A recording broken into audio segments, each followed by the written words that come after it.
Morning. कसे आहात तुम्ही सगळे? आय होप छान असाल.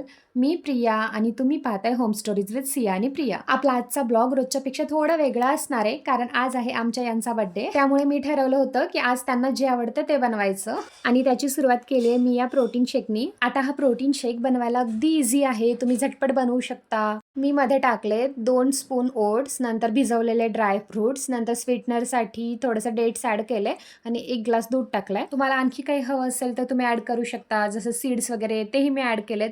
जास्त स्वीट हवं असेल तर थोडंसं हनी यूज करू शकता आणि यामध्ये तुम्ही प्रोटीन पावडर पण मिक्स करू शकता जर तुम्ही जिमला वगैरे जात असाल किंवा तुमच्या स्ट्रेंथसाठी. आणि ट्रस्ट मी, अगदी भारी लागतं हे. आता माझं सकाळपासून चालू होतं की आज काय स्पेशल करायचं. यांना भरपूर ऑप्शन दिले, चपाती बासुंदी, नंतर बोललं पुरी भाजी वगैरे, पण यांचं होतं की नाही मला काहीही चालेल, तुझ्या मनावर बनव. पण माझं आज क्लिअर होतं की आज जेही बनेल ते यांच्या आवडीचं बनेल. आणि त्यात कॉल आला आमच्या ताईंचा, म्हणजे माझ्या मोठ्या नणंदबाईचा. त्या मला भेटायला येणार होत्या. मग ठरवलं चला पुरणपोळी होऊन जाऊ देत, कारण यांनाही भरपूर आवडतं. आणि एजनुसार प्रत्येकांमध्ये काही गोष्टीमध्ये मॅच्युरिटी येते ना, तसंच काहीसं माझं झालंय.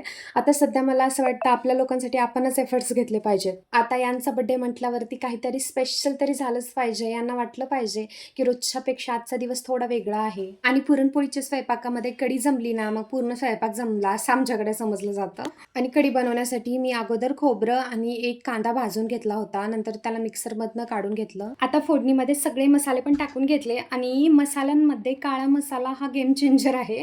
तो वापरला ना कढीची चवच बदलून जाते. फोडणीमध्ये जेव्हा आपण चिंचेचा पल्प टाकतो ना, तेव्हा ते अजून छान होतं, पण चिंच भिजवायला मी मुळात विसरली होती. त्यामुळे अगोदर मी पुरण टाकलं आणि त्यानंतर मग वरून मी चिंचेचं पल्प टाकलं. आता रात्री आमचा सगळ्यांचा बाहेर डिनरला जायचा प्लॅन होता, त्यामुळे सगळं काही एक टाइम पुरेल असंच मी करत होते. कढी मला जमते व्यवस्थित, पण पोळ्या लवकर लवकर लाटता नाही येत, पण करायला लागलं की जमतात हळूहळू. सगळा काही फक्त सवयीचा भाग असतो, करायला लागला ना गोष्टी जमतात. आणि माझे हे जे पापड तळणं चालू आहे ते आहेत पोह्यांचे, आणि हे माझ्या आईने दिलेत आणि चवीला खूप छान लागतात. आणि हो, या कढईकडे इग्नोर करा, कारण ही कढई मी ठेवलीच आहे. असं काही तळायचं असेल तरच मी ही वापरते, आणि एरवी वापरासाठी माझ्याकडे स्टीलची कढई आहे. आणि याआधी एकदा असंच माझ्या लक्षात नव्हतं आणि अगदी खूप जास्त तेल तापलं होतं, त्यामुळे या कढईचे हाल असे काही झाले आहेत. आणि याचा वापर मुळात मी जास्त काही करत नाही. सकाळी सकाळी एक पार्सल पण आलेलं माझं आज. मी मागवलं होतं एक न्यूट्रिप्रोचं ज्युसर. आता हे घरी होते त्यामुळे यांना म्हटलं ओपन करा. मी याआधी माझ्या फ्रेंडकडे पाहिलं होतं हे, आणि याच्यामध्ये काही आपण शेक्स बनवले किंवा ज्यूस वगैरे, तर अगदी स्मूथ होतं, अगदी छोटूसं आणि छान होतं. पण माझा एक यामध्ये प्रॉब्लेम झालेला. याचा श्री गणेश केला होता मी आमरसापासनं.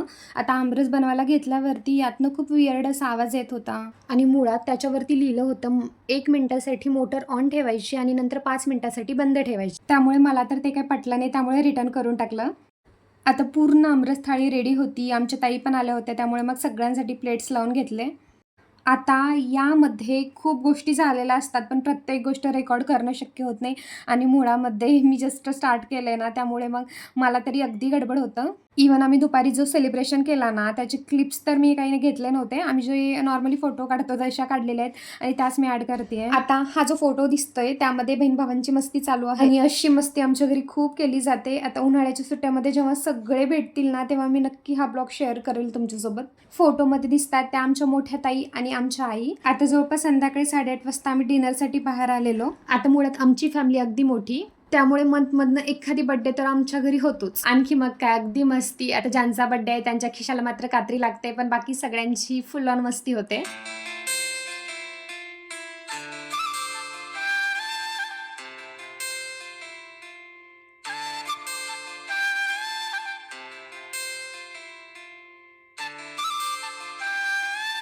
तुम्ही जर आपल्या चॅनलवरती आज पहिल्यांदा आला असाल तर सुरुवातीपासून माझी ही जर्नी पाहण्यासाठी आपलं चॅनल नक्की सबस्क्राईब करा, आणि आपली ही ओळख वाढवण्यासाठी आपले ब्लॉग डेली पाहत जा. आता इकडे आल्यावरती खूप साऱ्या सेल्फीज, सोबतच मस्त सेलिब्रेशन वगैरे पण झालं, आणि मग स्टार्टरपासनं मेन कोर्सपर्यंत सगळं एन्जॉय करून असा आपला हा दिवस संपला. लवकरच भेटू नेक्स्ट ब्लॉगमध्ये. आजरी बाय.